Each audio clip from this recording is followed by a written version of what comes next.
Hey everyone. Anime has never had any secrecy with being very out there with its concepts.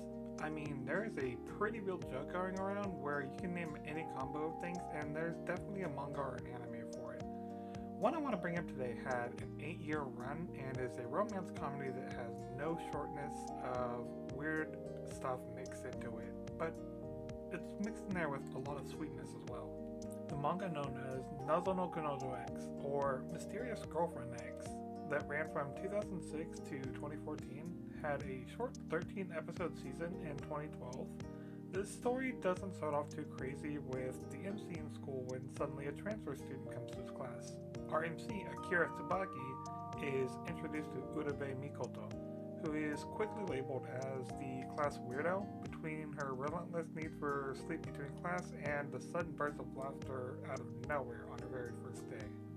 The story quickly hits you with its very first of many weird twists after Urabe is there for almost a week and doing her usual routine of sleeping when class isn't in session. Akira makes his way back into class to grab his things to go back home when he sees her, of course, sleeping. He decides to wake her up, and lo and behold, she was out so cold she drooled all over her desk. After she leaves, he grabs his things, and he can't help himself but to dip his finger into the drool and give it a good taste. Yeah, there's where our first twist and what our story revolves around comes to play.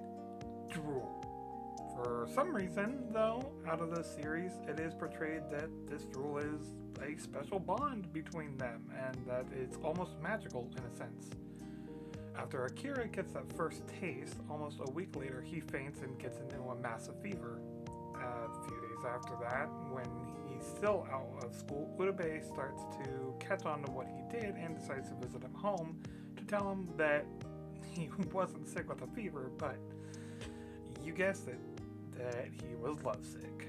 So she decides to give him another dose of the poison that afflicted him, her drool, and sure enough, he feels better immediately. This starts a daily ritual of her giving him some to make sure he doesn't become sick again. After a while, the boy realizes, wait, if I'm in risk of getting sick because I love her, why don't we just date? And so after a quick display of affection later, they start dating.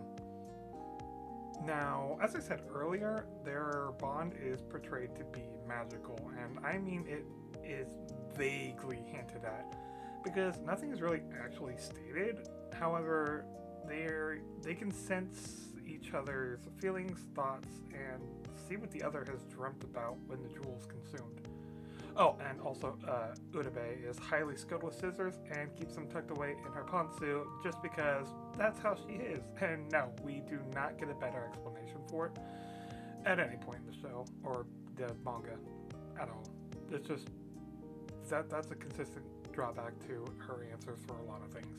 Throughout the series, we get to see Akira and Urabe grow closer as a couple, and even a couple of other characters start to get pulled into the weird shenanigans that plays out, including someone trying to mimic the exact same bond that Akira and Urabe have with their own partner.